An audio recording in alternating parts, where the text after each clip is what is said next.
Itu kayak di brainwash bahwa sabun makin banyak debusannya itu tuh makin bersih, padahal it's actually not true. Debusannya ini gak mudah degradable, kayak masuk ke water stream kita, masuk ke sewer dan yang lain-lain. Ini yang menjadi problem. Gak pernah kepikiran kan, selama ini kita pikirin fokusnya di packaging, di plastik dan segala macam, tapi ternyata yang gak kelihatan itu loh yang udah disiram.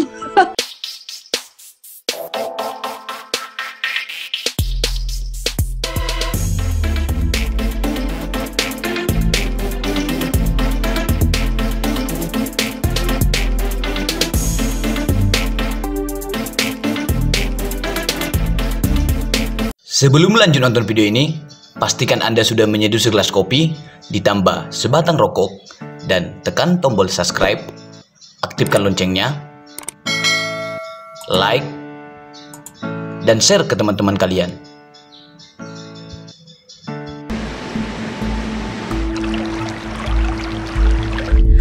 Air yang kita anggap akan dan selalu ada, bukanlah sesuatu yang selalu ada dan berasal dari bumi.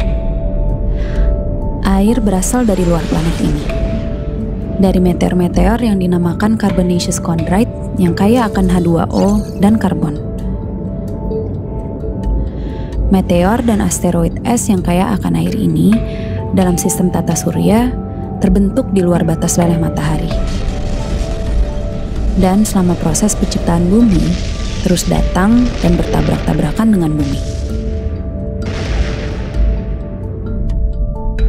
Jika kita perhatikan baik-baik, laut, atmosfer, dan segala yang ada di lapisan terluar bumi ini sangat tipis dibandingkan dengan mantel dan inti bumi.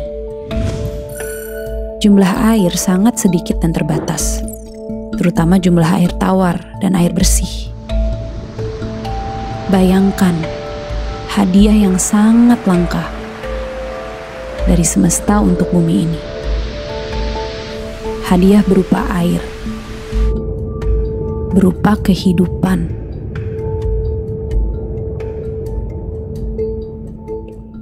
Three, two, one. See? It's a cloud. It's the water cycle. It's science. Selain air, kehidupan pun bersiklus. Standar kecantikan punya siklusnya sendiri. Standar tubuh yang ideal, kulit yang ideal, wajah yang ideal, penampilan yang ideal, pakaian yang ideal, semuanya terus berputar, terus berubah. Fast fashion adalah sebuah terminologi yang akhir-akhir ini populer, yang menggambarkan betapa cepatnya siklus hidup sebuah fashion. Kalau lu jalan-jalan kemana gitu, bagus nih, murah gitu, berapa, 30.000 doang gitu, udah belilah gitu, beli, terus nyampe rumah kayak, oh gue beli ini ya, anjing apaan nih, letak lagi, terus lu beli lagi, gitu lagi. Untuk memproduksi sebuah celana jeans, dibutuhkan 6.500 air. Kaos katun, 2.700 liter air. Sedangkan tubuh manusia hanya butuh 600 liter untuk diminum per tahun. Ditambah dengan pola persaingan industri yang berusaha menekan biaya produksi sekecil mungkin. Para buruh dan pekerja di mata rantai terbawah menjadi pihak yang paling terdampak dengan kebutuhan untuk berpakaian dan bergaya. Last November, 112 people were killed in another major factory fire. 30,000 Chinese workers went on strike. Garment workers in Bangladesh. Namun, itu belum semua. Ternyata, dampak negatif bagi air dari limbah gaya hidup berpakaian tidak kalah dengan detergen yang kita pakai untuk menjaga penampilan diri. Untuk mencuci pakaian, wajah, tubuh. 70% persoalan air itu terdampaknya dari limbah domestik. Mungkin orang bakal berpikir, wah ini sungai ada limbah industri nih. Padahal sebagian besarnya itu dari limbah rumah tangga.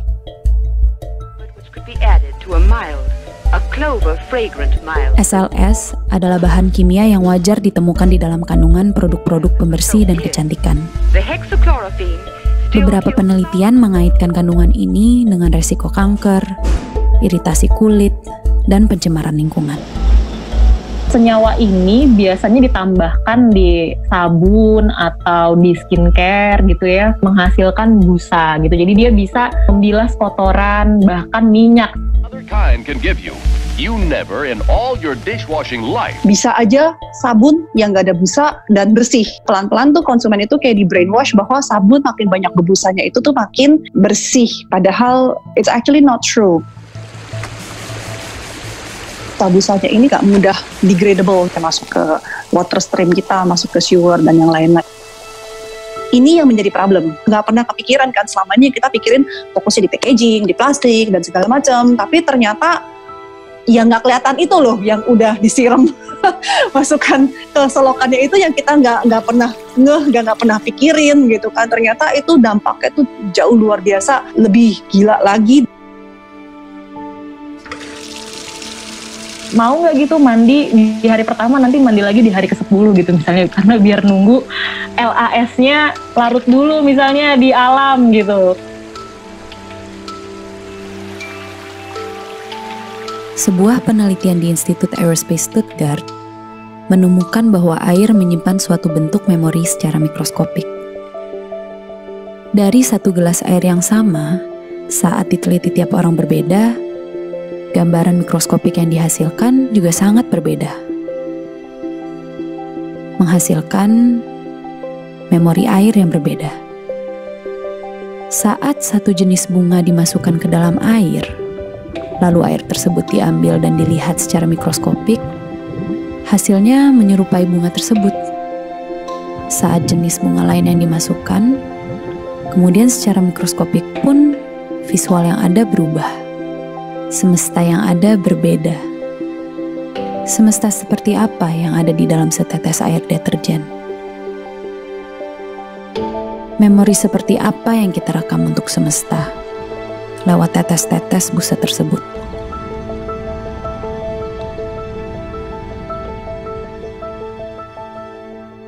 So we pour our waste chemicals and detergents into our rivers. Suds may or may not have been valuable in a kitchen sink. In a river, they can be lethal, killing the plants and the fish.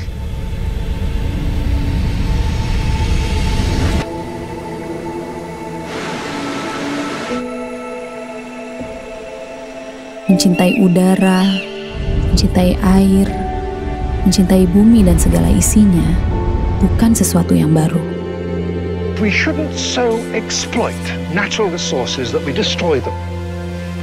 Common sense, you might think. Sejak tahun 90, istilah upcycle muncul dan populer. Upcycle yang berarti memanfaatkan barang-barang bekas untuk memberi nilai yang lebih, mengupgrade gerakan recycle yang hanya sekadar mendaur ulang. Upcycle mengajak kita kembali mengingat cara hidup nenek dan kakek kita, yang penuh pertimbangan, tidak boros, yang penuh kesadaran dalam konsumsi. So she takes her time and sees that everything she gets is fresh and good. Pandemik yang terjadi membawa orang merubah prioritas hidup. Kita jadi lebih mementingkan apa yang kita pikirkan. Buah pikir kita menjadi lebih orisinal dan lebih otentik karena tidak terbungkus oleh kebutuhan-kebutuhan kita untuk menunjukkan siapa diri kita. Yang tadinya tidak bisa keluar rumah kalau tidak pakai baju merek ABC dengan parfum ABC dan makeup ABC, sekarang menjadi lebih simple untuk menyikapi dirinya gitu. Prediksi 10 tahun ke depan tuh orang lebih memilih merepair atau merenew atau memperbarui bajunya dia yang udah ada dibandingkan dia beli baju baru. Tempat gua aja itu kan tukang jahitnya dekat pasar, ada kain sisa di sana. Kalau misalnya tuh kain kagak diambil, itu diambil sama tukang bakso, sama tukang soto yang ada di pasar Kebayoran Lama. Itu buat lap gerobak, selesai itu dibuang. Terus akhirnya gue kesana, itu gue ambil, gue bawa pulang. Terus gue olah di rumah, gue potong-potong, gue komposisiin. Itu gue oper lagi ke abangnya. Terus nanti dia yang ngejahitin. Jadi kayak secara nggak langsung tuh kain sisa dari tempat dia yang nggak kepake. Itu bisa ngasilin duit buat dia. Kesadaran tentang kosmetik fair trade dan ramah lingkungan sudah dimulai sejak tahun 70-an. To seek out only natural, sometimes crazy-sounding ingredients. Bananas for her shampoos, mud creams from India. Dan walaupun pada akhirnya para pelaku kosmetik fair trade dan sadar lingkungan terus tergilas roda industri, jejak perjuangan kosmetik ramah lingkungan terus tumbuh. Memang ada drawback-nya, karena dari segi harga itu jauh banget bedanya. Kayak SLS itu kan murah banget, mungkin sekilo 10.000, 20.000. Nah, sedangkan kalau bahan-bahan natural itu sekilonya bisa juta-jutaan gitu. Jadi harganya berkali-kali lipat. Solusi itu bukan di produk, 80% polusi itu dari dalam diri kita sendiri. Dan itu semua mulai dari pikiran. Jadi yang sudah kita lakukan ini sebenarnya adalah memilah. Kita terlalu banyak memilah sehingga kita tidak tahu bahwa keseharian kita itu sebenarnya juga merusak lingkungan. Fast fashion, slow fashion, sustainable fashion, semuanya adalah berbagai bentuk pilihan. Di satu pihak, fast fashion juga dibutuhkan karena ada orang yang tidak bisa membeli barang-barang slow fashion karena kebanyakan slow fashion harganya juga tinggi. Apakah kemudian berhenti membeli kaos? Nggak juga. Bukan industri yang harus dicolek, tetapi diri kita dan mindset kita yang harus dicolek. Butuh nggak sih lo kaos? Lo kan kaosnya udah banyak. Akan memberikan sebuah value nggak untuk diri lo? Karena sebenarnya, kalau buat saya, mencipta fashion itu adalah memberikan solusi. Menjadi sebuah titik bersyukur pada diri sendiri. Air itu seperti cerminan sih. Apabila dia hidup bersama dengan manusia-manusia yang memang baik, itu artinya kita sadar secara utuh esensi hidup seperti apa, maka air yang ada di dekat kita tuh pasti akan baik kualitasnya. Itu cerminan. Di tengah rumitnya permasalahan pencemaran air, pemanasan global, kualitas hidup para buruh, konsumerisme dan industri, serta berbagai macam keruwetan yang kelihatannya sangat kompleks. Mungkin kita bisa memulai perubahan yang sangat nyata dengan cara yang sangat sederhana. Lewat gaya hidup, lewat pakaian, dan sabun.